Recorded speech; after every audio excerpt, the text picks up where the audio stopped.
오늘은 산상수훈 11번째, 산상수훈 마지막이 되겠습니다. 하늘 아버지 뜻대로 건축하자. 마태복음 7장 21절로 29절 말씀 가지고 함께 나누겠습니다. 첫 번째 7장 21절로 23절, 하늘 아버지의 뜻을 행하는 자.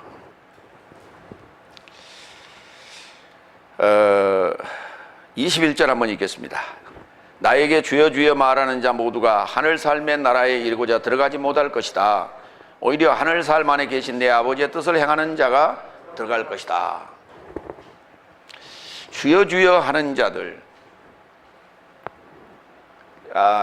이 대목을 읽을 때마다 아마 가슴이 뜨끔뜨끔 할 거예요. 그래서 아마 그 성경 구절을 우리는 내가 좋아하는 성경 구절이 하나씩 있죠. 그래서 좋아하는 성경 구절이 뭡니까? 이렇게 되게 묻곤 하는데, 싫어하는 성경 구절이 무엇입니까? 이렇게도 지금 우리가 물어야 될 상황이 왔다. 오늘 이 구절을 보니까 주여 주여 하는 자마다 다 하늘 삶의 나라에 들어갈 수가 없다. 아주 좀 싫어할 만한 대목이에요. 많은 이들이 주여 주여 하지요. 이제 뒤에 설명은 또 이제 추가로 더 할 것입니다. 하늘 나라, 하늘 삶의 나라에 이르고자 들어간다라는 말이 뭐냐? 하늘 삶의 나라가 뭘까? 하늘 삶의 나라, 그걸 우리는 이제 그냥 축약해서 천국 그래버려요. 네, 그런데 하늘 삶의 나라, 복수예요. 하늘 삶, 복수. 네, 복수인 나라예요. 복수인 나라. 나라는 단수입니다. 그러니까 복수가 단수화됐다는 거예요. 하늘이라는 복수적 개념 속에 나라라고 하는 것은 단수로 되어 있다. 나라는 복잡하죠. 네, 복잡합니다. 우리나라 지금 복잡해요. 뭐 땅덩어리는 그렇게 크지 않지만 굉장히 복잡합니다. 주변 국가들과의 관계도 복잡하고, 내부적으로 복잡하고, 남북 관계도 복잡하고, 굉장히 복잡해요. 하늘 삶이 하나, 나라로 왔다. 나라로 왔다. 그럼 누구냐? 바로 예수님이에요. 그러니까 예수님에 대한 정의를, 하늘 삶의 나라로 정의를 다른 나라에서는 지금까지 못하고 있는 거예요. 그러니까 천국 못 들어간다, 죽어서. 이렇게 지금 알고 있는 거예요. 예수님을 우선 만나야 되고 예수님 안에 우리가 들어가야만 되는 거예요. 그런데 예수님 안에 들어갔다라는 표현이 그리스도 예수 안에 이런 말을 써요. 그러니까 그리스도 예수 안에 이 상황에 도달하지 못한다는 얘기예요. 그러니까 그리스도 예수 밖에서 빙빙 돌고 있을 뿐이다. 그러면 결국은 교회 생활한다는 사람들이에요. 주여 주여 한다는 말은 교회 밖에 있는 사람이 아니에요. 그러면 우리가 볼 때는, 우리 입장에서 볼 때는 다섯째 날이라는 얘기예요. 자, 먼저 좀 보겠습니다. 아버지의 뜻대로 하는, 뜻을 행하는 삶은 들어갈 수 있다 그랬어요. 그러니까 아버지의 뜻이 도대체 뭔가를 좀 보겠습니다. 먼저 히브리서 10장 7절로 10절. 그때 내가 언급하되 하나님 보소서, 증서의 두루마리 안에 나에 관하여 기록된 당신의 뜻을 행하러 내가 도착했습니다. 위에 말한 제사와 예물과 전체 번제삼과 죄에 관하여 원치 아니하고 좋게 생각하지도 않으신다 하였으니 이런 삶은 율법을 따라 드려지는 것입니다. 그때 그가 언급하신 것은 하나님 보소서, 당신의 뜻을 행하러 내가 도착했습니다. 그가 첫 것을 제거하신 것은 둘째 것을 세우려 함입니다. 그 뜻 안에서 그리스도 예수의 몸의 예물로 인하여 내 삶이 거룩하여져 있노라. 그러니까 예수님 오신 목적이 뭐냐? 아버지의 뜻을 행하러 오셨는데 그것이 뭐냐? 그리스도 예수의 몸의 예물을 드림으로 말미암아 내 삶이 거룩해진다는 거예요. 그러니까 우리를 거룩하게 하시려고 주님이 화목 제물로 오신 거예요. 이것이 하나님의 뜻입니다. 텔레마라고 하는 건 우리 주기도문에 나오기 때문에 너무나 우리가 잘 아는 단어입니다. 마태복음 6장 9절로 10절, 11절. 9절로 10절. 그런즉 네 삶은 이렇게 기도하라. 하늘 사흘 안에 계신 내 삶의 아버지여, 당신의 이름이 거룩해져야 합니다. 여기 거룩이라는 단어가 등장하죠. 당신의 이름이 거룩해져야 됩니다. 당신의 이름이 거룩해지려면 하늘 삶의 나라가 와야 돼요. 그리고 하늘 삶의 나라 안에 내가 들어가야 돼요. 그걸 우리가 그리스도 예수 안에라고 한다. 10절. 당신의 나라가 오셔야 합니다. 당신의 뜻이 하늘 안에서처럼 땅에 접하여 발생되어야 합니다. 하늘, 이미 우리는 지금 마태복음 6장 주기도문에 대한 내용을 살펴봤죠.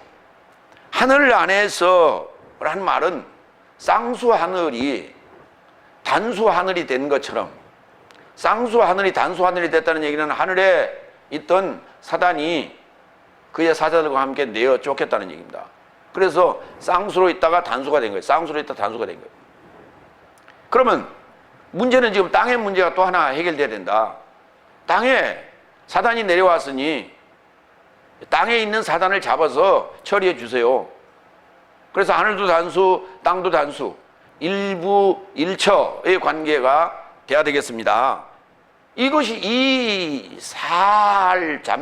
사역 자체가 뭐냐? 이게 거룩이에요. 이게 이렇게 됐을 때만이 거룩인 거예요. 이 방법이 아니고는 거룩이라는 말을 쓸 수가 없어요. 거룩해질 수가 없어요. 결국은 거룩해지기 위하여 예수님이 오셨다. 하나님 나라에 들어간다. 하늘 삶의 나라 안에 들어간다. 이거 거룩이에요. 그리스도 예수 안에 있다는 말이 뭐냐? 거룩이에요. 우리는 바울 서신 로마서 2하에 보면 그리스도 예수 안에라는 말이 수없이 등장합니다. 그냥 보편적으로 읽어대니까 그냥 무슨 말이냐, 그냥 상투적으로 그냥 늘 쓰는 말인가 보다 이렇게 생각합니다. 고린도전서 1장 1절. 하나님의 뜻을 인하여 그리스도 예수스의 사도로 초청된 바울로스와 및 형제 소스테네스가, 이렇게 시작을 하죠. 고린도 후서 1장 1절, 에베소 1장 1절, 계속해서 사도 바울의 바울 서신의 1장 1절에 보면 이런 표현들이 나와요. 하나님의 뜻으로 인하여 그리스도 예수의 사도로 초청된 바울과 아무개는, 이렇게.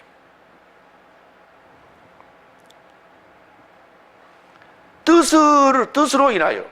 그러면 결국은 무슨 말입니까?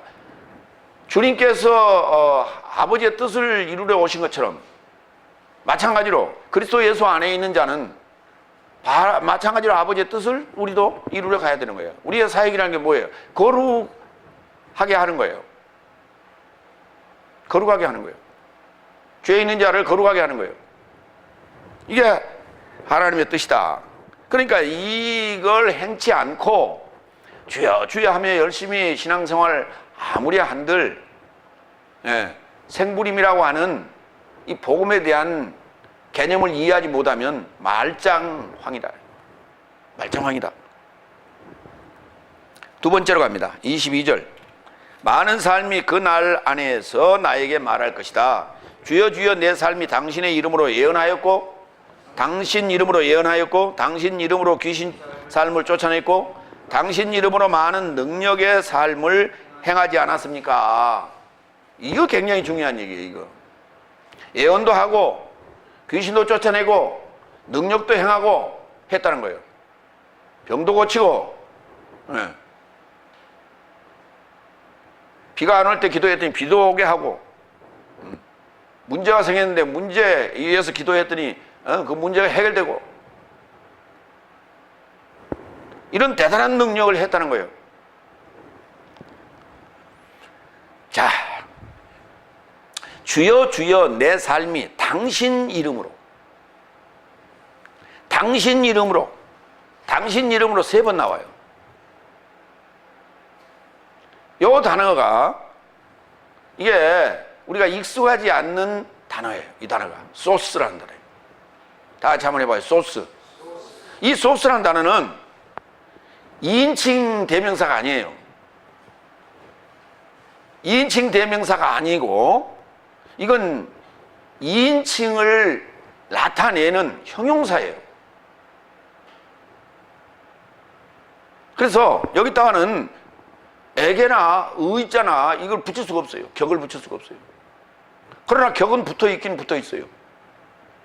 그 말은 무슨 말이냐면 요 형용사이기 때문에 요 오늘 우리가 볼 게 이제 이름하고 이 소스하고 같이 붙어 있는 걸 보게 되는데 이 이름이라고 하는 노모스라는 단어가 이게 역격일 때는 소스도 역격으로 표현을 해요. 이름이 소유격으로 쓸 때는 이것도 소유격으로 표현을 해요. 표기는 합니다. 그러나 그 자체가 소유격으로 해석을 하면 안 돼. 그 자체가 역격으로 해석을 하면 안 돼. 그러면 이런 거예요. 소유격일 때, 오늘 우리가 소유격일 때 좀 살펴보겠습니다. 소유격일 때 이렇게 얘기해요. 당신의 이름. 따라합니다. 당신의 이름. 그런데 이 소스를 쓰면 당신 이름 이렇게 되는 거예요. 느낌이 틀려요. 느낌의 차이에 이걸 명확하게 형용사가 들어갔을 때와 2인칭이 들어갔을 때를 명확하게 구분이 안 돼요. 그런데 느낌의 차이다. 당신의 이름과 당신 이름이 오늘 여기 이 표현 본문에는 당신 이름, 당신 이름으로 그렇기 때문에 역격이에요. 당신의 이름으로를 한번 살펴봅니다. 그럼 당신 이름과 당신 이름은 이제 오늘 여기 마태복음 7장만 주로 언급이 됩니다. 요 사건만 다른 복음서도 요 사건만 그렇게 표현됐어요. 그러면 당신의 이름을 한번 성경 구절을 찾아보겠습니다. 마가복음 9장 38절로 39절. 그러자 요한네스가 답변하여 그에게 단언하되 선생님 내 삶과 동행하지 않는 어떤 자가 당신의 이름으로 이때는 수를 썼어요. 여기 이게 정확한 이제 2인칭 단수 소유격이에요. 당신의 이름으로 귀신 삶을 내어 던지는 걸 보고 내 삶과 동행하지 않으므로 그를 제지하였습니다. 소리내서 읽어요. 그러자 예수께서 언급하셨다. 제지하지 말라. 내 이름에 접하여 능력을 행하면서 선뜻 나를 비방할 자가 아무도 없도다. 왜냐하면 내 삶에 역행하지 않는 자는 내 삶에서 초월하고 있다. 네 삶에서 초월하고 있다. 그러니까 오늘 지금 본문에 오늘 마태복음 7장 22절에 등장하는 내 이름으로와 당신 이름으로와 그 다음에 마가복음 9장 38절에 당신의 이름으로와 차이가 여기에 있어요. 당신 이름으로 귀신 쫓아내고 당신 이름으로 예언하고 당신 이름으로 능력을 행했습니다. 그런데 얘들에게는 지금 내가 모르겠다는 거예요. 그런데 마가복음 9장 38절에 제자들이 와서 얘기를 합니다. 예수님의 이름으로 귀신을 쫓아내는 걸 우리가 봤는데 우리 같이 가자. 예수님의 제자 삶을 살자라고 했더니 걔들이 말을 안 듣습니다. 그래서 하지 마. 예수의 이름 쓰지 마. 그러고 말렸습니다. 그랬더니 야 그러지 마라. 그러지 마라. 내 이름을 갖다가 쓰는 그들이 나를 비방하겠느냐. 그러지 않을 것이다. 그리고 그들은 네 삶에서 지금 초월하고 있다. 네 삶보다 혹시 더 빨리 더 나아질 수도 있다. 이렇게 얘기를 하고 있어요. 누가복음 10장 17절. 그리하여 70 삶이 기쁨과 결합하여 돌아와 말하되 주여 귀신 삶도 당신의 이름 안에 있는 내 삶에겐 굴복됩디다. 그러자 그는 저 삶에게 언급하시되 하늘에서 번개같이 떨어지는 사단을 내가 지켜보아노라. 그러면서 예수님 말씀하십니다. 귀신이 떨어지는 걸 그 나가는 걸로 기뻐하지 말고 너의 이름이 하늘에 기록되는 것으로 기뻐하라 그랬죠. 예. 근데 이게 굉장히 귀신이 나간다라고 하는 게 이게 통쾌한 거야, 이게. 정말. 그리고 그 장면을 우리가 목도하잖아요. 아, 스릴이 있어요. 예. 그 어떤 양반, 그 귀신 쫓아내는 거 보니까 딱 보더니 이마에 딱 했던 거야. 나가! 막 그런 막 소리 지르는 소리. 근데 그게 에너지가 엄청 소모되겠어요. 그렇죠? 천천히 얘기하면 나가겠어요? 세게 얘기하면 놀래서라도 나가지. 막 그냥 이게 뒤에 가서 붙잡고 막 난리가 나요, 이제. 예. 그럼 뭐야? 안 나가! 막 그러고 악을 쓰는 그런 귀신도 있대.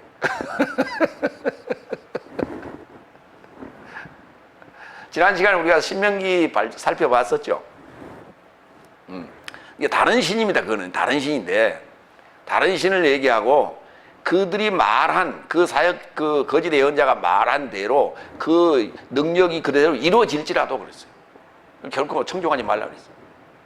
이게 너희가 그러니까 그런 그 거짓 예언자들을 보내는 이유는 뭐냐? 너희가 나를 제대로 섬기는가 그렇지 아니하는가 그걸 시험하려고 보냈다는 거예요. 대단히 의미심장한 얘기예요. 오늘 그 얘기와 지금 뭐 맥을 같이 합니다. 계시록 15장 4절. 이제 거기 누가복음 10장은 70인 전도 여행을 갔다 와서 그들이 한 얘기입니다. 계시록 15장 4절. 주여 누가 당신을 결코 두려워하지 않고 당신의 이름을 영화롭게 하지 않겠습니까?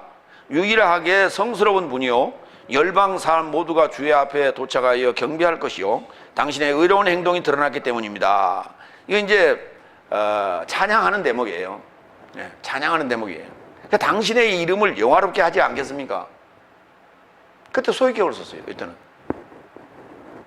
다음. 요건 좀 성격이 좀 다른 건데요. 예. 요게 이제 일종의 사이비 이 주술사, 사이비 이게 사역자 이렇게 말할 수가 있는 건데 이제 그걸 한번 살펴보겠습니다. 오늘 지금 본문에서 이제 주여 주여 하는 자들이라고 하는 것은 극단적으로 지금 제가 보는 거예요. 양면을 주의 이름, 당신의 이름으로라고 하는 것은 지금 그리스도 예수 안에 들어갈 수 있는 확률이 높은 자와 그리스도 예수 안에 있는 자예요. 네. 그 다음에 오늘 여기 사도행전 19장 13절 이하는 아주 완전 사이비 쪽이에요. 그러면 그 사이에 있는 이들이 지금 대다수가 지금 뭐예요? 주여 주여 하고 있다고 봐야 되는 거예요. 그 대다수가 오늘 지금 양쪽 극단적인 양면을 보는 거예요. 우측과 좌측을. 네. 이제 좌측 보겠습니다. 사도행전 19장 13절. 그래서 유다야인 주술사, 서원을 낸다는 뜻이에요. 네. 주술사 삶이라 불리며 돌아다니는 삶 중에서 어떤 삶이 나쁜 영을 가진 삶을 접촉하여 손을 얹고 주 예수의 이름을 말하되 내 삶은 파울로스의 선포하는 예수스로 네 삶을 서원한다. 그러자 어떤 유다야의 제사장 스쿠아스의 7 아들 삶도 이 일을 행하고 있더라. 그러니까 예수님 당시에 사도 사역 당시에 바울 흉내를 내는 사람들이 굉장히 많았다는 얘기예요. 유대인 중에. 그들 중에 어떤 지금 그 7 아들들이 지금 이제 이 얘기를 이런 일을 하고 있더라. 사이비 주술사의 역할을 하고 있더라. 15절. 그러자 나쁜 영이 답변하여 언급하되 나는 예수스도 알고 나는 파울로스도 이해하나 네 삶은 누구냐? 아예 이러면 귀신이 이게 이제 도리어 역공을 당하는 거예요. 역공을 받는 거예요. 너는 누구냐? 하며 그 안에 나쁜 영이 있는 사람이 저 삶을 향하여 덤벼들어서 저 삶의 주인 행세하고 저 삶에 대항하여 힘쓰니 그 집에서 벌거벗은 삶과 부상당한 삶으로 도망쳐 나갑니다. 아유 그냥 맨발로 그냥 옷도 벗어버리고 상처까지 입었어요. 그러니까 이게 이제 바울의 이름 또는 예수의 이름으로 해보니까 귀신이 나가더라. 그래서 해보려고 그랬는데 도리어 역공을 당한 거예요. 그러니 오늘날도 마찬가지예요. 지금 얼마나 많은 요 사이비들이 지금 판을 치고 있는가. 초대교회 상황에서도 그렇게 이런 일들이 지금 기록이 돼 있는데 오늘날 오죽하겠어요. 그러면 요 사이비가 아니면 오늘 지금 본문은 마태복음 7장 22절은 요 사이비들을 얘기한 건 아니에요. 요 사이비들을 제외하고 아까 지금 주의 이름으로 라고 하는 그들 말고 그 사이에 있는 자들을 지금 지칭하고 있는 거예요. 그러니까 얼마나 많은 자들을 지금 얘기하고 있는가라고 하는 거예요. 그런데 마태복음 7장 22절을 읽는 지금 다윗의 날에 속한 대다수의 성도들은 나는 아이겠지라고 생각하는 거예요. 나는 아이라고 생각하는 거예요. 그런데 그들은 이렇게 얘기해요. 하나님은 거룩하시다. 하나님은 창조주다. 그런데 나는 피조물이다. 고로 나는 하나님이 될 수 없다. 그럼 나는 하나님이 될 수 없다는 얘기는 거룩해질 수 없다는 얘기예요. 하나님이 아니고는 거룩해질 수가 없는 거예요. 거룩이라는 건 하나님의 속성이에요. 인간의 속성이 아니에요.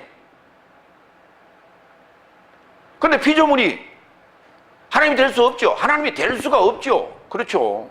피조물은 어떻게 하나님이 됩니까? 그렇기 때문에 하나님이 오신 거예요. 하나님이 우리를 창조했기 때문에 하나님이 그 속성을 우리한테 부여함으로 말미암아 그 속성 안에 우리를 집어넣음으로 말미암아 하나님의 속성화 된단 말이에요. 이게 거룩이에요. 그러니까 인간이 어떻게 하나님이 될 수가 있어요? 그건 불가능한 거예요. 하나님이 허락해야 되는 거예요. 그 일을 하시러 오신 거예요. 그게 하늘 삶의 나라예요. 그게 바로 그리스도스 예수스예요. 이해가 됐어요? 예. 자, 3절 계속 갑니다. 그때 나도 저 삶에게 네 삶을 언제든 알지 못한다고 동의할 것이다. 불법을 저지르는 삶이여 나로부터 떠나라. 이들을 향해서 불법을 저지르는 삶이라고 얘기했어요. 불법. 노모스가 법인데 노모스 앞에 부정을 뜻하는 아가 붙었어요. 예. 아모스, 아노모스.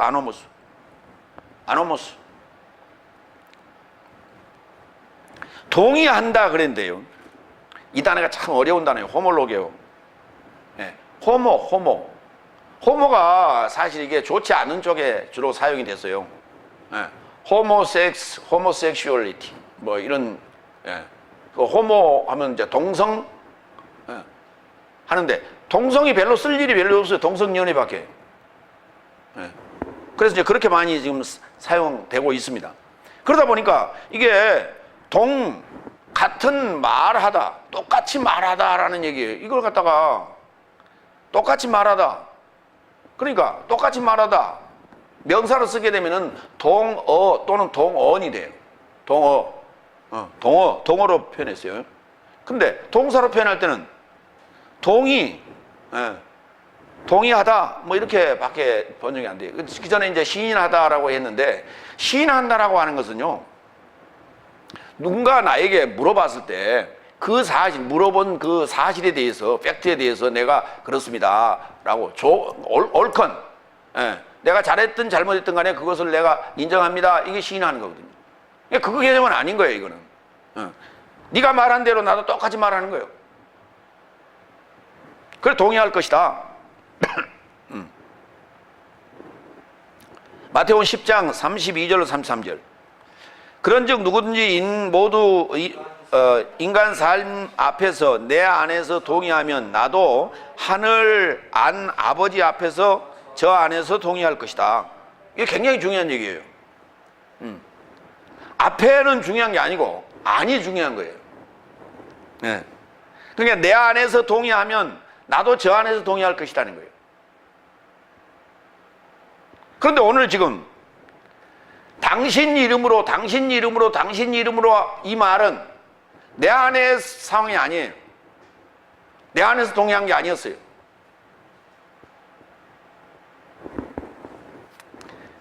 (33절) 그러나 누구든지 인간 삶 앞에서 나를 부인한다면 나도 하늘 안 아버지 앞에서 저를 부인할 것이다. 이때는 아니라는 말이 없죠. 내 안에서 부인하면 나도 저 안에서 부인할 것이다, 이 말이 없죠. 예. 동의할 때만 당연히 아내가 해당되는 것이고, 예.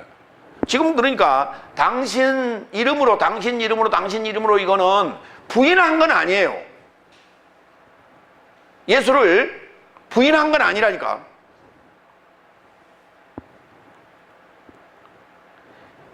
예수님 안에서, 그리스도 예수 안에서 동의 안 했을 뿐이에요. 다시 말해서 그리스도 예수 안에 들어가지 않았을 뿐이에요. 신앙생활은 하고 있었다니까. 예수님 부인하지 않았다니까. 예수를 믿는다고 얘기했다니까.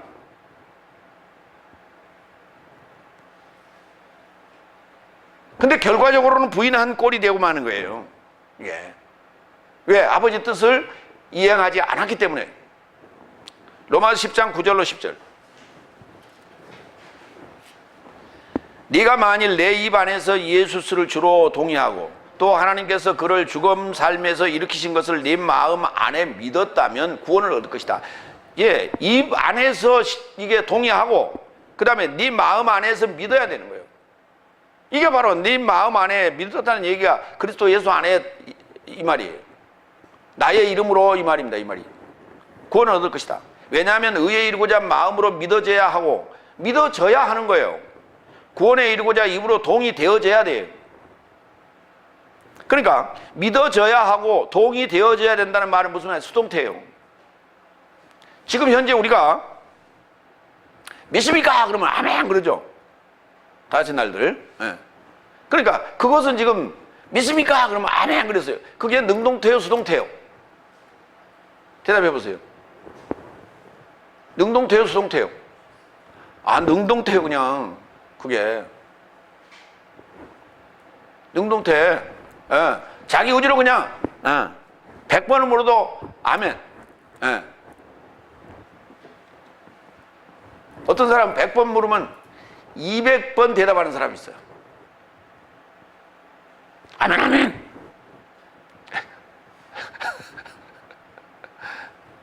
그 말은 무슨 말이냐면 그게 믿어지세요. 그 내용이. 아니 몰라. 그냥 무조건 아멘이야. 목사님 묻는 거는 그건 다 맞겠지. 아멘이야 그냥. 그러니까 따져보지도 아니하고 묻지도 아니하고 그냥 아멘 하는 거예요. 그러니까 그 내용이, 지금 묻는 내용이 그게 믿어집니까? 하기야 거기서 믿습니까? 라고 하는 거 그것은 거의 믿어질 만한 내용들을 얘기하죠. 그런데 성경적인 내용을 얘기했을 때 그게 믿어지냐고 물어보면요, 몰라요. 그 내용을 어찌 압니까? 그래서 예수 안에 무슨 말인지 알아요? 지금 다섯 날한테 여러분도 잘 모르는데. 그리스도 예수 안에 내가 있다. 그 말이 믿어지세요? 그러면 예 그런다고 3번 물어봐봐요. 똑같은 질문을 3번 해봐. 그러면요 쳐다본다고. 그러면서 그래요. 대답 못해요. 왜? 반사적으로 습관적으로 하는 거예요 지금 이게. 그냥 아멘을. 그런데 똑같은 얘기를 3번 물어요. 그렇죠? 그러면 이 양반 이상한 양반이야. 그 쳐다본다고. 그러면서 생각하는 거예요.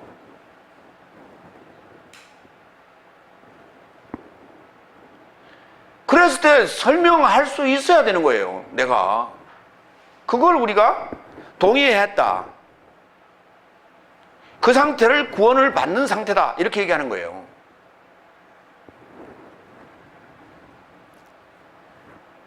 그러니까 내가 안에서 그리스도 예수 안에서 동의하면 주님도 내 안에서 동의해 주세요. 근데 그 상태가 아닐 때는 내가 아무리 입으로 동의한다 하더라도 주님은 반대쪽으로 나한테 동의하신다니까.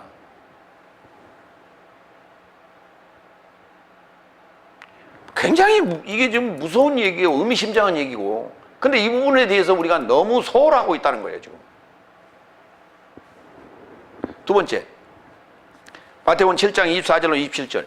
집을 짓는 신중한 장정과 미련한 장정. 전혀 지금 앞에 내용과 두 번째 단락의 내용은 전혀 다른 내용 같이 보입니다. 앞에는 무슨 얘기였어요? 주여 주여 하는 자들, 불법을 행하는 자들, 하늘 아버지의 뜻대로 행하지 않는 자들, 이들은 하늘 삶의 나라에 들어갈 수 없다, 이렇게 돼 있어요. 그런데 오늘 지금 두 번째 단락은 뭐냐면, 집을 짓는데 반석 위에 집을 짓는 자와 모래 위에 집을 짓는 자, 요 얘기예요. 연관이 됩니까? 연관이 되는 거예요. 지금 설명하고 있는 겁니다, 사실은. 예. 그러니까 모래 위에 집을 짓는 자는 지금 주여 주여 하는 불법을 행하는 자들이란 말이에요.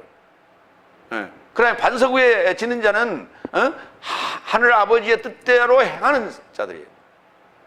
자, 그 맥락에서 살펴보겠습니다. 네 번째, 24절.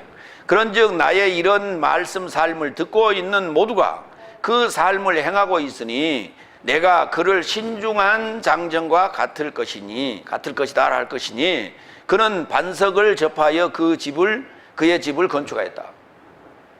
반석을 접하여 그의 집을 건축하였다. 반석 위에 집을 짓는 사람이 몇 사람이 돼요, 여러분? 예? 요 앞에 지금 집 짓고 있죠? 여기 지금 반석 위에다 짓을까요?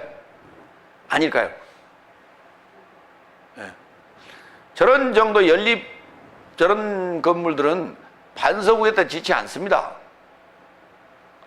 밑에 한 1m나 2m 이렇게 파고 거기다가 철근으로 쫙 바닥을 이렇게 깔고 거기다가 콘크리트 탓을 하고 그 위에다 올라가요. 그러니까 어떻게 보면 저거요, 좀 넓어서, 면적이 넓어서 그렇지, 면적이 좁으면 저거 잘못하면 밀면 넘어가요. 얼마 전에, 몇 년 전에 그런 집이 있었죠. 4층 건물인가 그거 하나가 비교도가 넘어간 적이 있었어요. 그건 뭐냐면 바닥 면적이 넓지 않은데 위로만 올라가 있고, 그 다음에 이제 땅이 이게 물렀던 모양이죠. 그러니까 다 비슷하게 지금 4, 5층짜리는 그렇게 집니다. 그러나 10층 이제 넘어가는 그러한 아파트들을 지을 때는 파일을 박죠. 시멘트 파일을 박아서 그 파일이 반석에, 암석에 도달할 때까지 계속 박는 거예요. 그래서 이제 대형 아파트 공사에게는 쿵쿵쿵 하는 이런 소리가 들리는 게 그거예요. 파일 박는 소리예요. 그래서 그 파일이 몇 개가 들어갑니다. 이어서 들어가서 암석의 끝이 딱 닿는 그때까지 그렇게 쭉 박아가지고 그 위에다가 아파트를 짓는 거예요.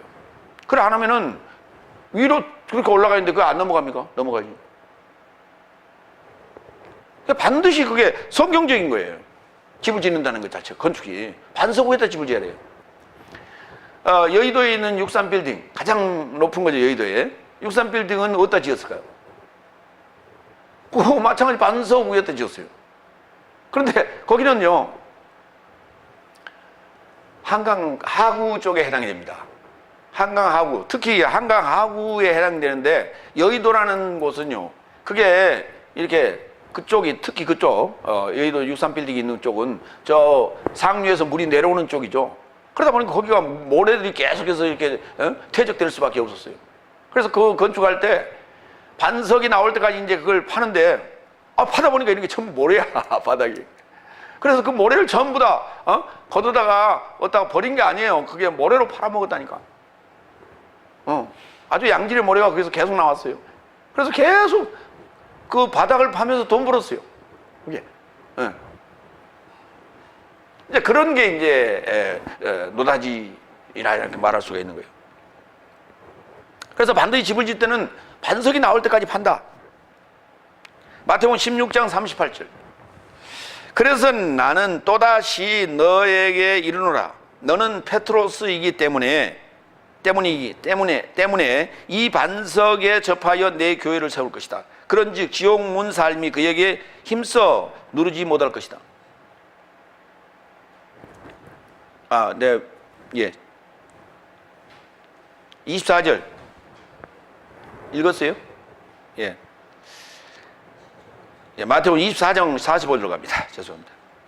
그런즉 때 안에서 저 삶에게 먹을 것을 나눠줄 그의 봉사자로 그의 주인이 세웠으니 충성스럽고 신중한 종이 누구겠냐. 자, 반석이는 조금 이따 보기로 하고, 신중한 장정입니다. 여기 좀 두 가지 장정이 등장해요. 집을 짓는 장정, 남편이라고도 하는데, 이 집을 짓는 장정이 신중한 장정이 있고 미련한 장정이 있어요. 이 신중하다는 단어를 슬기롭다 이렇게도 번역을 했는데, 슬기롭다라고 하는 단어의 뜻은 사리 판단이 올바르다는 얘기예요. 그게 슬기롭다는 얘기예요. 그러면 신중하다는 것은 매우 조심스럽다. 그러니까 조금 의미가 달라요. 슬기롭다는 얘기는 여러 가지 사리 판단이 올바르다. 그러니까 사리에 좀 박다. 그래서 지혜로움이 있다 이렇게 보는 거예요. 그런데 신중하다라고 하는 것은 무슨 일을 할 때 돌다리도 두들겨 보고 간다 이 말입니다. 그래서 어떤 대답을 하거나 어떤 결론을 낼 때 바로바로 결론 내리지 아니하고 좀 생각해 보겠습니다. 좀 더 있다 결정하겠습니다. 뭐 이런 어떤 신중함. 이게 신중함이에요. 그러니까 하나님의 종은, 하나님의 봉사자는 어떤 자냐면 충성스럽고 신중해야 돼요. 빨리빨리 결정하는 게 중요한 게 아니라는 거예요. 해야 되느냐 말아야 되느냐 하는 이 문제에 대해서 따져봐야 돼요. 신중하게. 근데 우리는 지금 따져볼 겨를이 어디가 있어? 마구 다구 치는데 믿습니까? 하고 막 다구 치는데 그때 어떻게 신중합니까? 그러면 슬기롭게 사리 판단을 빨리 해야죠. 그 슬기롭게 사리 판단을 빨리 한다는 게 뭐냐면 빨리 대답해 주는 거예요. 그래야 야단은 안 맞지. 그렇잖아요. 그러니까 그 내용에 대해서는 우리가 따져볼 지금 겨를이 없는 거예요. 이해가 되세요? 그러니까 하나님의 종은 충성스럽고 믿음직스럽다는 얘기예요. 충성스럽다는 말은. 그 다음에 신중해야 된다. 마태복음 25장 8절로 9절. 미련한 삶이 신중한 삶에게 언급하되, 이게 이제 열천여 비유입니다. 내 삶의 기름에서 내 삶에게 주어라. 왜냐하면 내 삶의 등불 삶이 꺼져감을 당하고 있기 때문이다. 그러자 신중한 삶이 답변하여 말하되, 절대 안 된다. 내 삶과 네 삶에 넉넉지 못하다. 그러니 차라리 판매하는 삶을 향해 가서 네 삶으로 살아. 그렇죠. 그러니까 인정상 보면 나눠줘야죠. 그렇죠. 꺼질 때 같이 꺼지더라도 그렇잖아요. 근데 여기 지금 신중한 처녀들은 굉장히 지금 뭔가를 지금 따져보고 있는 거예요. 이 몇 시간이 지금 더 소요될 텐데 이 기름을 나눠줬다가는 이건 우리도 지금 같이 자멸할 상황이 된다. 그러니까 이건 나눠줄 상황이 아니다. 그런 거예요. 근데 대단히 중요한 얘기예요. 나눌 수 없다라는 얘기입니다, 이게. 난 못 줘가 아니라 이건 나눌 수가 없는 사안이에요. 아니, 기름 나눠주면 되지, 왜 기름 그걸. 그러니까 우리가 일반적으로 생각하는 그런 기름이 아니라는 거예요. 왜 그러냐 하면, 보세요. 대답이 절대 안 된다 그랬어요. 이거는 불가능하다는 얘기입니다. 그 다음에, 그 다음, 내 삶과 네 삶에게 넉넉지 못하다. 그러니까 두 사람이 감당할 만한 양이 안 된다는 거예요. 이건 한 사람 몫이지 두 사람 몫이 될 수가 없다.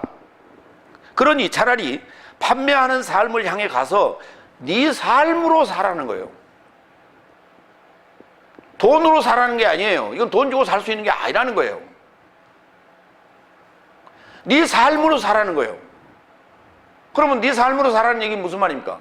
가서 네 삶으로 거기서 일하고 노력하고 사역하고 그렇게 해가지고 만들었고 알아, 그런 얘기예요. 그게 돈 주고 살 문제가 아니라는 거예요.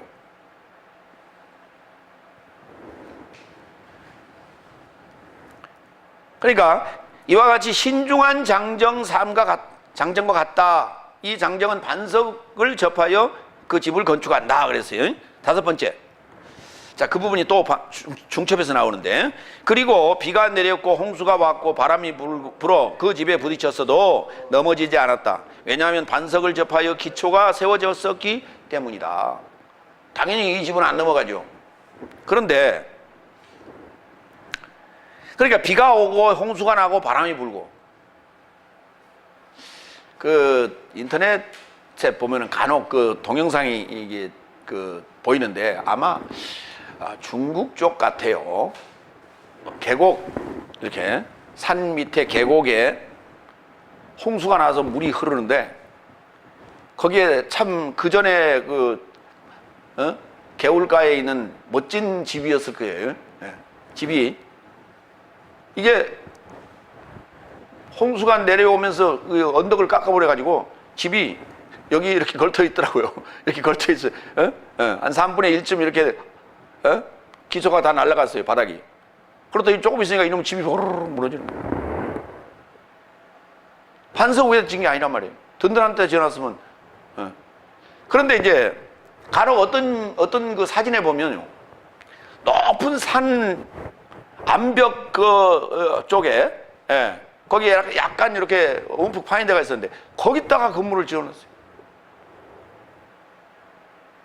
그게 글쎄 지진이 안 나야 오래오래 있을 텐데, 어쨌든 바위니까 뭐 튼튼하겠지라고 생각하고 집을 지었어요. 아마 지금도 지금 건재하고 있더라고요, 보니까. 언제 무너질지 모르지만. 그러니까 반석 위에 집을 지었다고 해서 그 집이 안 넘어갑니까? 지진을 하면 넘어가요. 그렇잖아요. 요즘 그래서 이제 지진에 대비해서 그걸 지진 대비해서 강도를 높여서 그렇게 짓기도 합니다만은, 그래도 마찬가지예요. 그게 그래도 위험한 거예요. 그러니까 비가 내리고 홍수가 나고 바람이 불었다는 얘기는 이제 자연재해 이렇게 말하는 거예요, 일반적으로. 그러면 우리는 지금 이게 거룩이라는 그 문제, 거룩이라는 문제, 주여 하고 있는 신앙생활의 입장에서 우리가 짓는 집은 이거 자연재해에 지금 무너지는 그런 집은 아니란 말이죠. 그러면 비가 오고 홍수가 나는 것은 이건 다섯째 날의 사상이에요. 그러니까 다섯째 날 사상에도 이거 무너진다. 바람이 불었다. 성령의 바람이죠.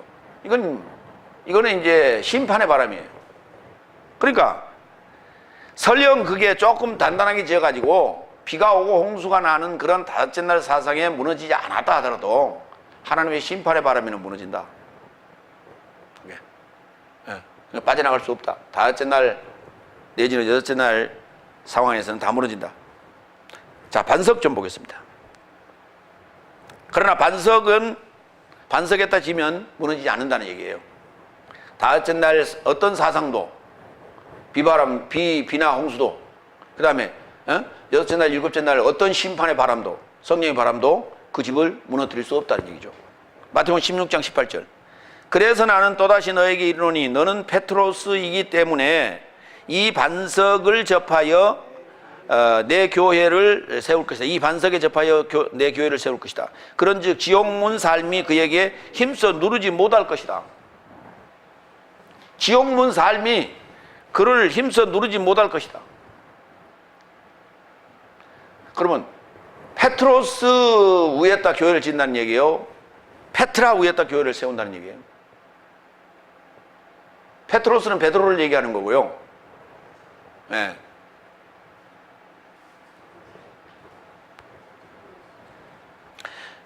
이제 이런 얘기예요. 이게 페트라 반석인데 페트로스는 조약돌이고 페트라는 이게 넓은 반석이다. 라고 이제 기독교 개신교 쪽에서는 해석을 합니다. 해석을 하는데, 페트로스는 남성 명사이고 페트라는 여성 명사예요. 그러니까 하나님의 교회를 질 때는 여성 위에다가 집니다. 남성 위에다 지지 않습니다. 그러니까 반드시 여성에다 짓는 거예요. 그러면 여기 지금 문맥을 보면요, 너는 페트로스이기 때문에 이 반석 위에 이 반석에 접하여 내 교회를 세운다 그랬어요. 너는 베드로이기 때문에, 페트로스 남성이기 때문에 이 반석 위에다 교회를 짓는다 그랬다니까. 이 반석은 누구를 얘기하느냐? 그리스도를 얘기해요.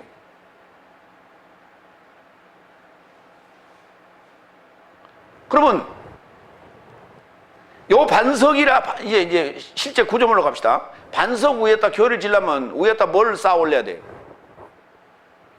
돌 쌓아 올려야죠. 그렇죠? 그러니까 페트라라고 하는 반석 위에다가 페트로스를 쌓아 올리면 그 교회가 건물이 되는 거예요. 이해가 되십니까? 그러니까 예수님은 기초가 되는 것이고 너는 건물이 되는 거다 이 말이에요. 이제 그래서 요 돌 건물을 지은 거예요. 이게 이제 예수님이 기초가 되기 때문에, 반석이 되기 때문에 이게 산돌이 되는 거예요. 산돌로 바뀌는 거예요. 산돌집이 되는 거예요. 교회가 산돌집으로 바뀌어야 된다는 거예요. 그래서 이제 산돌교회라는 교회들이 많이 있어요. 산돌교회.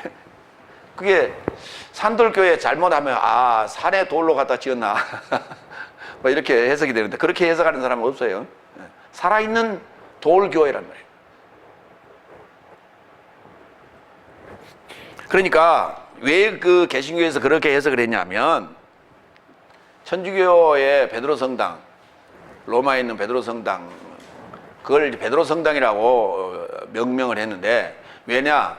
베드로 사도가 여기에서 순교했던 자리다. 그 자리에 우리가 건물을 지었기 때문에 베드로 성당이라고 한다. 고로 왜 그렇게 했냐? 베드로에게 천국 열쇠를 줬다고 했죠. 그러니까 여기 와야 천국 열쇠를 너희가 혜택을 받을 수 있다. 천국에 들어갈 수 있다. 이런 논리거든요. 그랬더니 그걸 반박한다고 개신교에서 한다는 얘기가, 페트로스는 조약돌이고 페트라는 이 반석인데, 이 페트라라고 하는 반석은 베드로의 신앙 고백이다. 어떻게 베드로의 신앙 고백이에요? 페트라가 아니에요. 고린도전서 10장 4절, 모든 삶이 같은 영적인 음료를 마셨으니 이는 동행하는 영적인 반석에게서 마시더니. 이스라엘 백성이 광야에서 반석에서 물을 마시는 장면을 지금 설명하는 거예요. 예. 그런데 이 동행하는 영적인 반석에서 마시더니, 그 반석은, 그 페트라는 바로 그리스도스이시다 그랬어요. 그러니까 교회는 그리스도스 위에 세워야 돼요. 기름 부음 위에 세워야 돼요. 그리스도스가 기초가 되는 거예요. 나의 기초가 된다는 얘기는 뭐냐면 그분이 죽으셨다 그 말이에요. 지금 나와 함께. 그래서 나와 함께 새로운 건물이 서는 거예요. 새 예루살렘 성이 서는 거라고. 그걸 집이라고도 하고 교회라고도 하고 새 예루살렘 성이라고도 하고 그러는 거예요.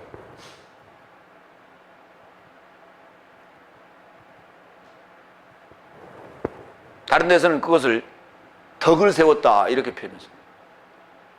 덕을 세운 건 아니고요. 그게 집을 짓는다는 얘기인데, 그 집을 짓는다는 말은 이런 거예요. 한 켜 한 켜 쌓아 올린 거예요. 우리의 삶입니다. 그게 삶으로 완성하는 거예요. 집을. 6번째 26절, 그리고 나의 이런 말씀 삶을 듣고 있는 모두가 그 삶을 행하지 않는 자는 미련한 장정과 같을 것이니 그는 모래를 접하여 그의 집을 건축하였다. 그러니까 신중한 장정과 미련한 장정. 신중하다는 단어는 아까 포르니모스라고 하고, 이 미련하다는 단어는 모로스라고 해요. 이미 모로스 나왔었죠. 예. 깡통, 먹통 기억나십니까? 예. 그 먹통이에요. 먹통.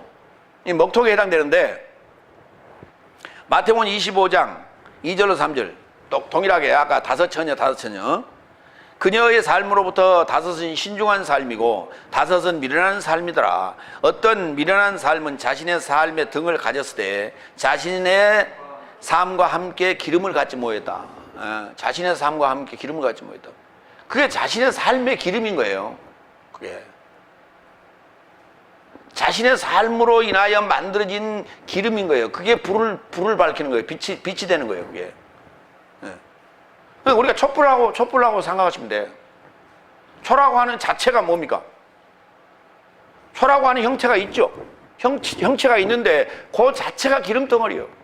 그래서 그 기름 자체를 태우는 거예요. 그 말이에요, 지금 이게. 그 말이 무슨 말이에요? 자신의 삶과 함께 기름을 같이 모였다.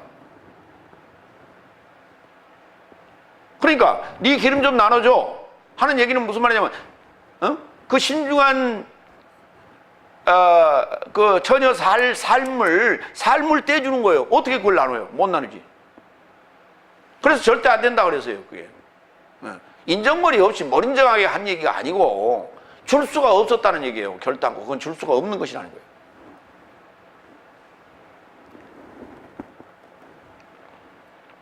그래서 절대 부정을 쓴 거예요.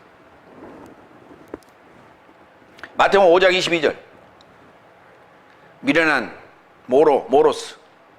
그의 형제에게 헛되이 분노하는 자도 모두 심판에게 붙잡히게 될 것이라는 것을 나는 내 삶에게 말한다. 그런데 저가 그의 형제에게 깡통이라고 언급한다면 공회에 붙잡히게 될 것이고, 또한 저가 그의 형제에게 미련한 자라 먹통이라 이렇게 언급한다면 불의 지옥에 이르고자 붙잡히게 될 것이다. 아니 여기 지금 미련한 장정은 모래를 접하여 집을 건축했기 때문에 하늘 삶의 나라에 들어갈 수 없죠. 그러면 형제가 이 먹통이면 아예 그냥 제지해버리고, 그냥 못 본 척 해버리고, 잘라버리는 게 낫지 않소? 그러지 말래요. 무슨 말이냐면, 지금 미련한 장정은 모래를 접하여 집을 건축했다 그러는데, 요거는 지금 결과론을 얘기하는 거예요. 과정이 포함된 결과를 얘기하는 거고, 그의 형제에게 미련한 자라 말하지 말라라고 하는 요때 이 미련한 자는 다섯째 날에 해당되는 자예요. 그러니까 다섯째 날은 미련하지만은 모로스지만은 먹통이지만은 가능성이 있다. 가능성이 있다. 다섯째 날은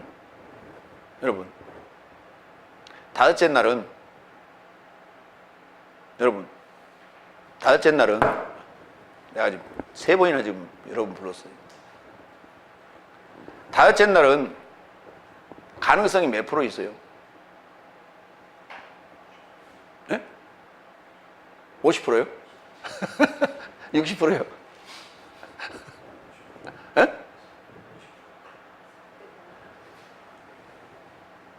다섯째 날은 가능성이 100% 있는 거예요. 우리가 그들을 볼 때는 100%라고 봐야 되는 거예요. 아시겠어요?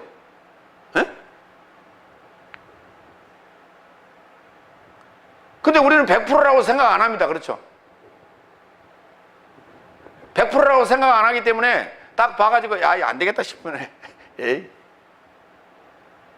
그러니까 100%라고 생각을 해야만이 우리가 노력을 다 하는 거예요.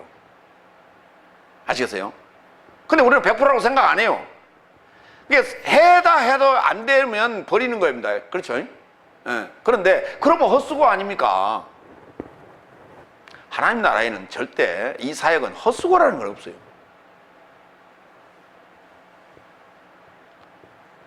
하나님 나라의 사역에는 헛수고라는 거 없어요. 왜?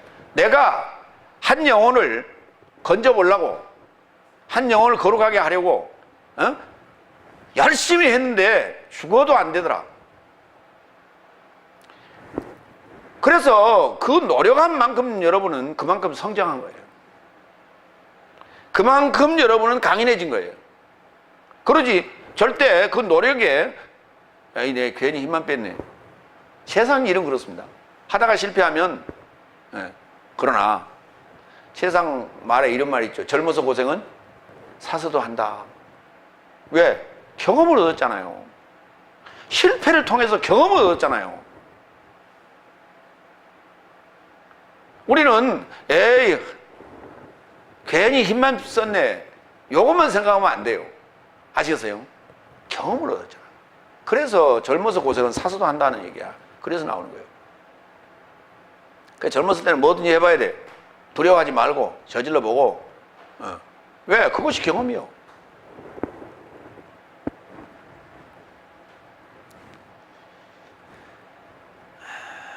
고린도전서 1장 27절로 29절 바로 이 얘기입니다.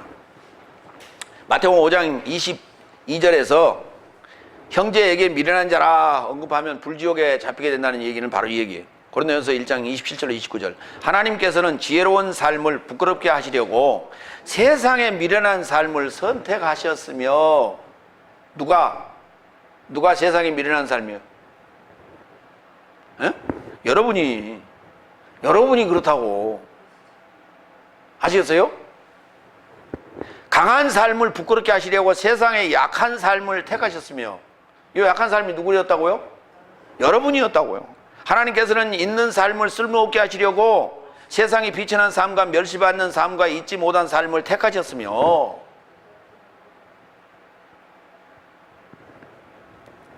내가 학벌 좋고 인물 좋고 건강하고 돈 있고 빽 있고 권력 있고 이런 사람이었다면 지금 이 자리에서 이 복음을 전하고 있다면 미어 터질 거예요. 여기 이해되세요?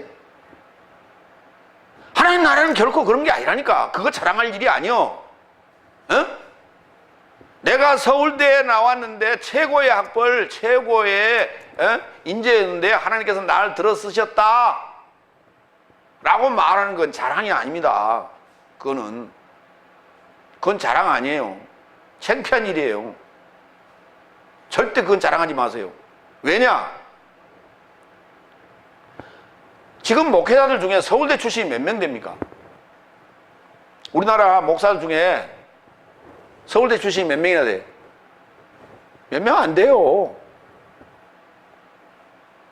몇 명 안 돼. 그러니까 그 몇 명 안 되는 그들이 목회자들 사이에서 경쟁하는 데 있어서 경쟁력이 있어요, 없어요?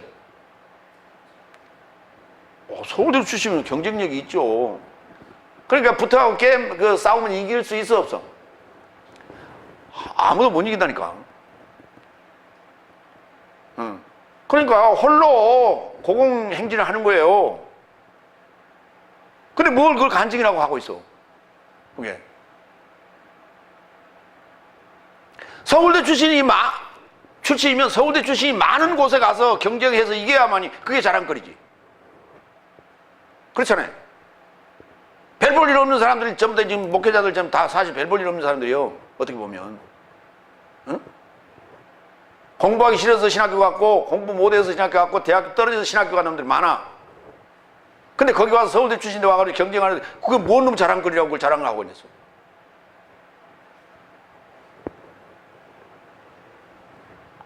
나는 별 볼 일 없는 사람이었는데 하나님이 나를 쓰셔서 이렇게 만들어놨습니다. 이게 자랑거리지. 그렇잖아요. 내가 내 건 내세울 게 없다니까. 하나님만 내세울 수밖에 없어.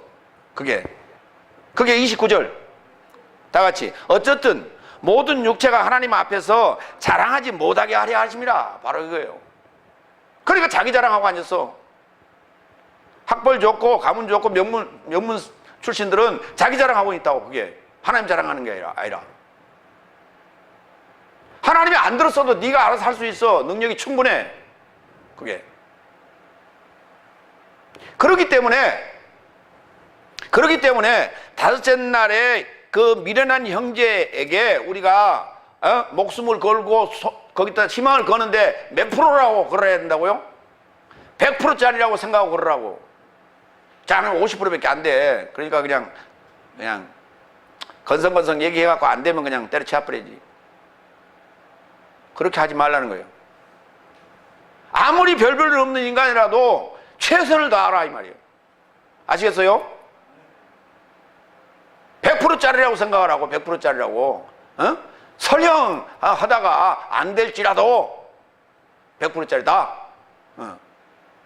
그럼 가서 희망을 줘. 본인에게. 당신은 100% 될 것이다 라고. 그래서 나는 당신이 100%짜리라고 생각하고 나는 당신한테 노력을 한다.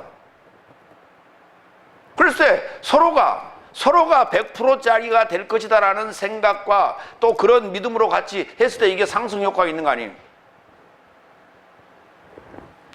그게 하나님의 능력인 거예요. 그게.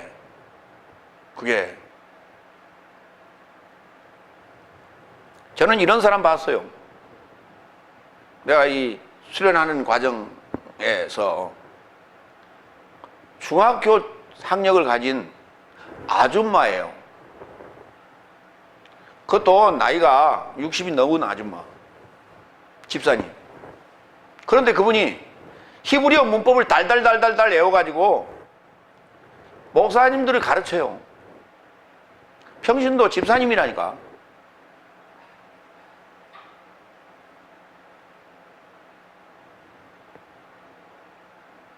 이게 하나님의 능력 아니고 뭐예요?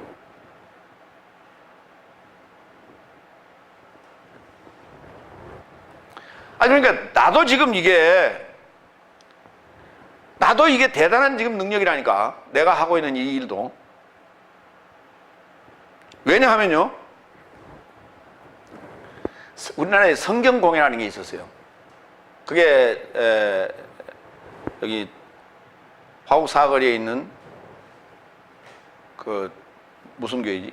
경향교회 서건태 목사를 중심으로 군소교단 뭐 30몇 개가 연합해가지고 그 성경 공예를 만들었어요. 그래갖고 그 성경을 번역하기 시작했어요. 근데 국내에 내세일만 하는 그 분이 없어서 그 성경 공예 그 위원장을 미국에 계시는 우리 한국 분인데 그분을 모셔왔죠. 모셔와가지고 마포에 사무실을 두고 시작을 했어요. 그래서 이제 우연히 이 원어성경 때문에 거기를 그분을 만나게 됐었어요.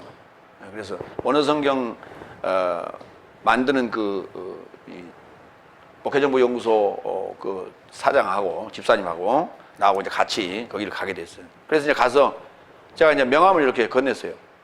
그분이 이제 저한테 명함을 건네고 서로 이제 셋이 이렇게 인사를 하는데, 그러니까 이제 거기다가 스타워로스 원어성경연구원 원장 아무개 이렇게 돼 있다고 제 명함에. 그러니까 이분이 나한테 목사님 신학교 어디 나왔습니까? 나하고 묻더라고. 그래서 나 군수신학교 나왔어요. 그랬더니 이해가 안 간다는 거야 지금 이게. 그러니까 이제 그 상대 자존심을 건드릴까 봐서 이제 말은 안 하는데 표정이 이해가 안 가는 거야 이게. 그래 이제 같이 한참 얘기를 하다 이제 그럼 점심 먹으러 갑시다. 그래서 같이 이제 가서 점심을 먹으면서 한참 먹고 있는데 점심 먹고 나서 또 묻는 거야. 목사님, 어디 신학교 나왔다 그랬습니까? 왜? 자기 머리로 아무리 이해를 해도 군소신학 나온 사람이 성경연구원 원장을 하고 있다. 이해가 안 가는 거예요. 그때 내가 40대 초반이었습니다. 그럼 나이 먹은 건 아니었죠. 도대체 이해가 안 가는 거예요. 뭘 한 60대쯤 됐으면 그때 만났으면 어느 정도 조금 이해는 됐을지 몰라. 이게 지금 우리 일반적인 생각입니다. 그러니까 모든 기준이 판단이 학력 위주로 지금 돼 있어요.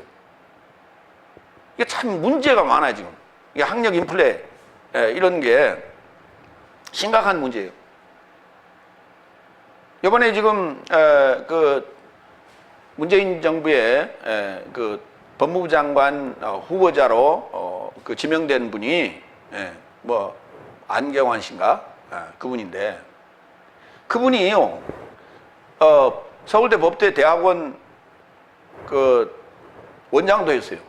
대학원 법학과. 그런데 양반이 그때 학력을 쓸 때 미국에서 박사 학위를 받았다고 이렇게 썼어요. 그러다가 이번에 그 박사란 말을 뺐대요. 왜 뺐는가 하고 확인을 해보니까 미국에서 로스쿨을 다녔어요. 로스쿨 다니는데 거기 이제 수료를 한 거예요. 수료를 했는데 거기 이제 학위가 나올 때 뭐라고 나냐면 JD라고 나와요. 예. 근데 그거를 D자가 들었다고 이제 그래갖고 거기다가 이걸 박사라고 했어요. 그럼 그러니까 아무도 그걸 검증하는 이가 없는 거예요, 국내에서. 그래서 서울대에서도 그게 그대로 다 인정을 했던 거예요. 통과를 하고. 아무도 검증할 사람이 없는 거예요. 그럼 우리나라에 그럼 검증하는 단체가 있느냐? 없느냐? 학술진흥원이라는 단체가 있습니다. 하나. 근데 그게 정부의 어떤 그 뭡니까? 문화체육부 소속이 아니에요. 그냥 학술원이라고 하는, 학술진흥원이라고 하는 그냥 단체가 하나 있는 거예요. 그냥 사단법 비슷하게. 거기서 검증을 하는데 그게요, 검증 시스템이 정확하게 돼 있질 않아요. 하물며 지금 어떤 현상이 있냐면 미국에서 받아온 가짜 박사를 학술진흥원에서 도장을 찍어줘가지고 지금 우리나라 인류는 아니야 한 2류 정도 되는 대학교에 지금 강의하시는 분도 계세요. 목사님 중에. 거기서. 그 가짜 박사 하기 가지고. 이게 지금 우리나라의 현상이에요. 근데 그게 지금까지도 그러고 있다고. 그래, 가짜라도 다 알고 있으면 그게 사람들이 볼 때는 그걸 쳐주는 거예요, 그걸. 하나님 나라는 결코 그렇지 않다는 얘기입니다. 실력이다. 로마서 9장 27절. 모래. 그러니까 그 아무 소용이 없는 거예요. 그거 다 모래성이에요. 그 모래성 이번에 이제 그게 두통나고, 뭐 여러 가지 다른 뭐 도덕적인 문제가 걸려가지고 결국은 자진사퇴하고 말았잖아요. 예. 로마서 9장 27절. 그래서 이사야가 이스라엘 대신에 외치되 만일 이스라엘에 세운 삶의 수가 바다 모래같이 있을지라도 남아있는 자는 구원을 얻을 것이다. 수에 불과하다. 숫자에 불과한 것이다. 이거는 모래라고 하는 거. 모래는 어때요? 결집력이 있어요? 없어요. 결집력이 없어. 아브라함의 후손이 하늘의 별같이 그 다음에 바닷가의 모래같이 많을 것이다 그랬죠. 그건 수가 많다는 얘기요. 수가 많다는 얘기인데 바닷가의 모래는 그건 선택이 안 돼요. 수는 많아. 수는 다 포함돼. 네. 그러니까 이 모래를 접하여 집을 짓는 자, 이 모래를 접하여 집을 짓는 자가 누구예요? 목회자죠. 목회자예요. 모래알 같은 것들을 기초로 해서 그 위에 집을 짓고 교회라는 집을 짓고 있는 자, 목회자예요. 사역자고. 그런가 하면 이 모래알 같은 그러한 그 사상으로 자기 집을 짓고 있는 자, 우리 지금 각자 개인들이죠. 그러니까 견고한 사상이 아닌 거예요. 말씀이 아닌 거예요, 이게. 젖먹는 신앙, 젖먹이 신앙. 네. 단단한 것을 먹을 수 있는 신앙으로 우리가 성장해야 된다. 7번째, 27절. 그리고 비가 내렸고 홍수가 왔고 바람이 불어 그 집에 부딪혀서 넘어졌으니 집이 무너짐이 크더라. 당연히 무너지죠. 아까 그 언덕 위에 있는 집도 무너졌는데 모래 위에 있는 집이 안 무너지겠어요? 당연히 무너지지. 그 무너짐이라는 게 그 어떻게 무너졌다냐, 이렇게 무너지는 거예요. 계시록 14장 8절, 7째 나팔입니다. 그리고 유사한 둘째 사자가 동행하며 말하되 무너졌다. 큰 성 바벨론이 무너졌도다. 이는 그녀의 음행의 분노의 포도주에서 모든 열국을 먹였던 것이다. 결국은 이렇게 되는 거예요. 불법을 행하는 자다. 이렇게는. 그러니까 하나님 나라는 결탄코 불법인 방법으로는 들어갈 수가 없는 거예요. 계시록 18장 2절. 그리고 그가 힘 안에서 큰 음성으로 소리쳐 말하되 무너졌다. 큰 성, 큰 바빌론이 무너졌도다. 귀신 삶의 거주지와 모든 더러운 영의 감옥과 모든 더럽고 미움받은 새의 감옥이 되었다. 이 집을 짓다는 거예요. 이 집이 무슨 집이에요? 자기 자신이라니까. 내 자신. 그러한 자신들이 모여있는, 사람들이 각자가 모여있는 곳. 당연히 무너질 수밖에 없죠. 마태복음 7장 28절로 29절. 세 번째, 권세를 가진 교훈.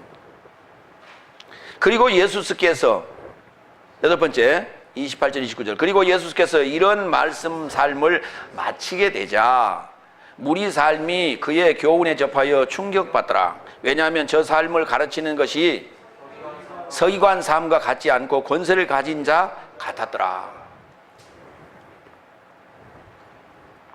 여기 지금 28절에 동사가 3개나 있어요. 말씀을 마치다는 단어, 그 다음에 되자라는 단어, 그 다음에 충격을 받더라.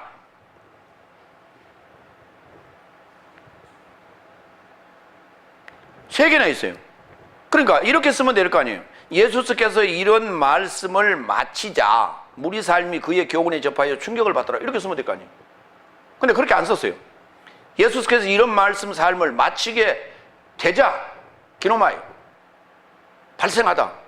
마치는 일이 발생했다고. 그러자 무리 삶이 그의 교훈에 접하여 충격을 받더라. 이렇게 써놨어요. 그 동사가 한 문장 안에 3개나 있어요.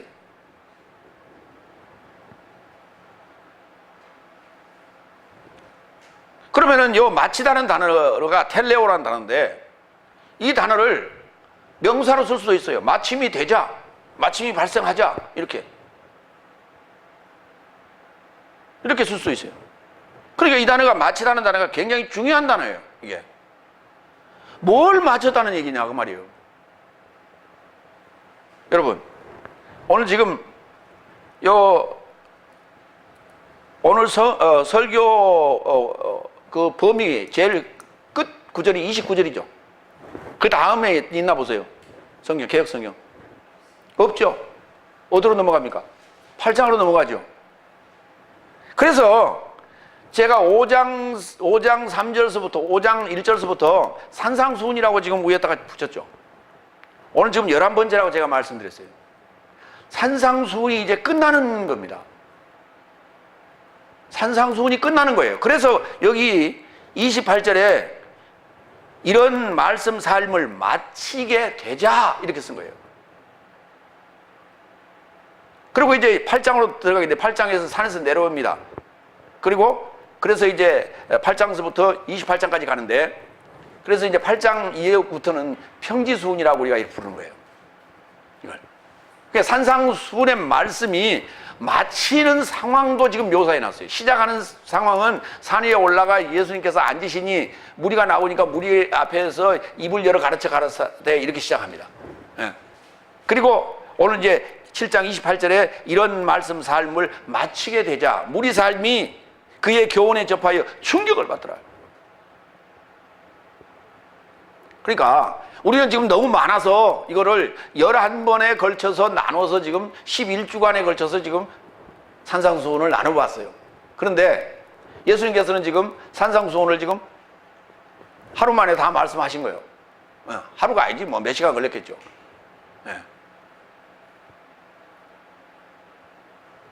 그러니까 우리가 지금 설교를 이렇게 강해 설교를 하더라도 11번째가 됐으니까 앞에 거 잊어버릴 수 있죠. 항상 우리가 전체를 보기도 하고 이 강론을 보기도 하고 그래야 된다는 거예요. 이해가 되시죠? 예. 성경은 이렇게 완벽하게 써놨어요. 이렇게 시작이 있는가 하면 끝이 있다라고 하는 그 부분을 정확하게 써놨어요. 근데 우리는 이 부분을 대충 지나고 넘어갑니다. 뭐라고 되어 있냐 우리 개혁성이. 예수께서 이 말씀을 마치심에 무리들이 그 가르침에 놀래니.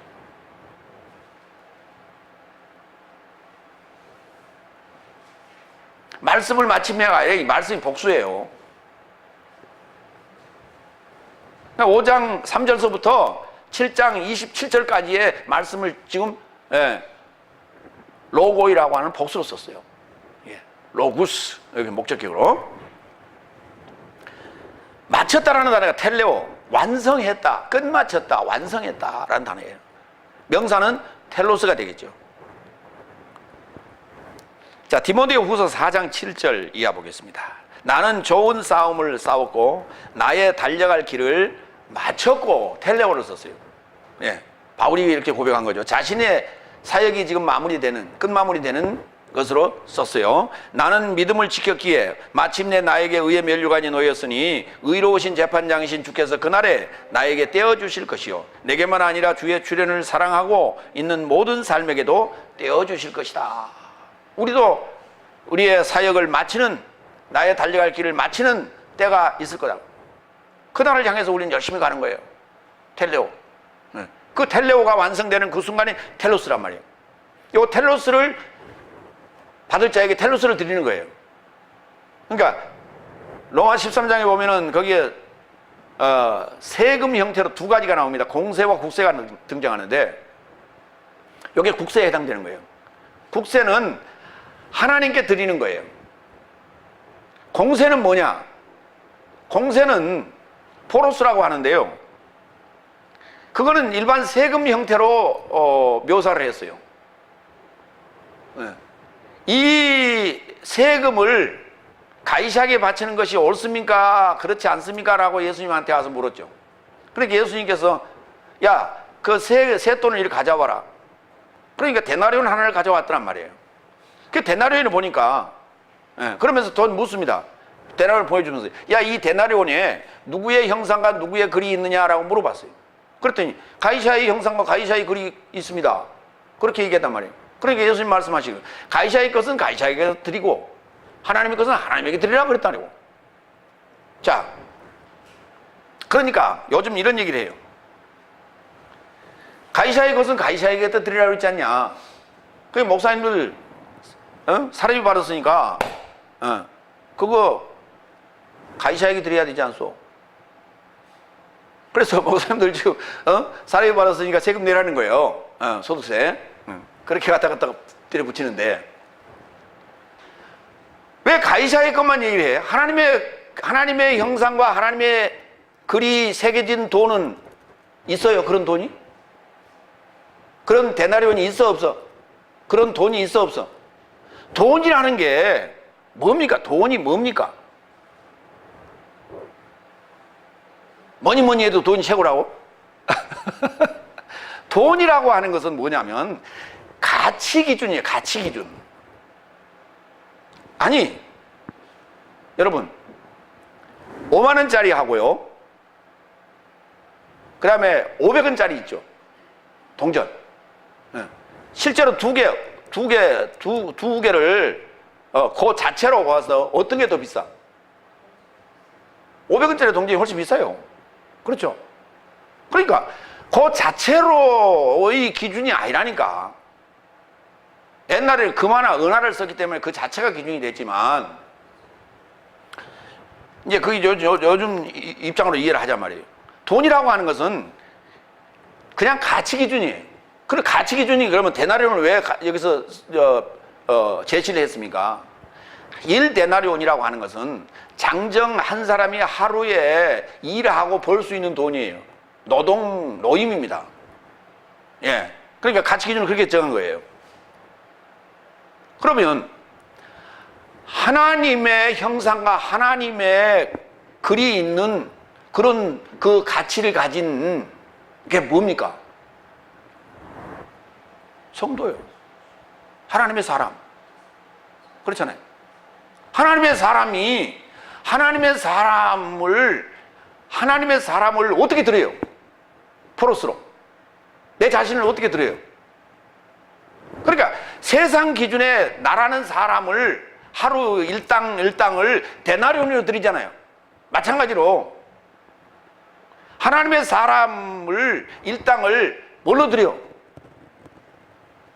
드릴 수가 없으니까 돈으로 드려야죠. 그것도 이해가 되십니까? 같은 개념으로 드리면 돼요. 그게 그러니까 노력으로 드리든지 헌금으로 드리든지 감사로 드리든지 뭘로 드리든지 그게 포로스예요. 이게 그 기준으로 드리라. 하나님께 드린다고 생각하고 드리라. 그러나 국세라고 하는 건 나라에 내는 게 아니고 그게 성전세도 아니고 포로스는 성전세에 해당된다고 보시면 되고, 그 다음에 텔로스라고 하는 것은 국세라고 그러는데 그건 하나님께 드리는 거예요. 내 자신이 마지막에 드리는 거예요. 그게 내가 신앙생활 할 때는 포로스로 드리고, 그 다음에 나의 사역이 마치는 그 완성되는 그 순간에는 나를 텔로스로 드리는 거야, 하나님께. 이해가 되시죠? 예. 그래서 시작할 때가 있으면 마칠 때가 있다는 것을 늘 암시하고 있다, 텔로스라는 단어는. 요한복음 7장 14절로 16절. 이미 명절의 중간이 되어 예수스는 올라가 성전에 이르러 가르치시니 유대인 삶이 신기하게 여김에 말하되 이 사람이 배우지 아니하였는데 어떻게 그를 아느냐. 예수께서 답변하여 저 삶에게 언급하시되 내 교훈은 내 것이 아니요 나를 보내신 분의 것이다. 굉장히 중요한 말씀 하셨어요. 예수님 배우지 않았대요. 학교 다닌 적이 없다니까. 근데 어떻게 글을 얘기하느냐, 어떻게 두루마리 성경을 읽느냐. 예. 그러니까 두루마리 성경을 읽을 수 있는 이가 누구요? 하나님이 쓰셨으니까 하나님이니까 읽을 수 있지. 그러니까 여기 교훈이란 단어예요. 교훈이란 단어. 그러니까 27절에 이런 말씀 삶을 마치게 되자 무리 삶이 그의 교훈에 접하여 충격을 받더라. 이 교훈이라는 단어가 디다케라는 단어인데, 이거를 우리말로 풀면 가르침이라는 단어로 풀 수 있어요. 그러면 교훈이라는 단어는 사실은 이게 가르침이라는 단어와 훈계라고 하는 단어가 같이 들어가 있는 거예요. 교훈이라는 단어. 그러니까 오늘 지금 마태복음 5장부터 7장까지 말씀하시는 요 산상수훈 속에는 가르침만 있는 것이 아니라 교훈도 들었죠.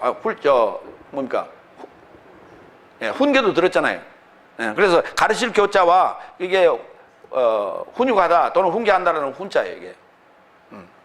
그래서 교훈 이렇게 해주면 훨씬 더 낫겠어요. 그 디다케.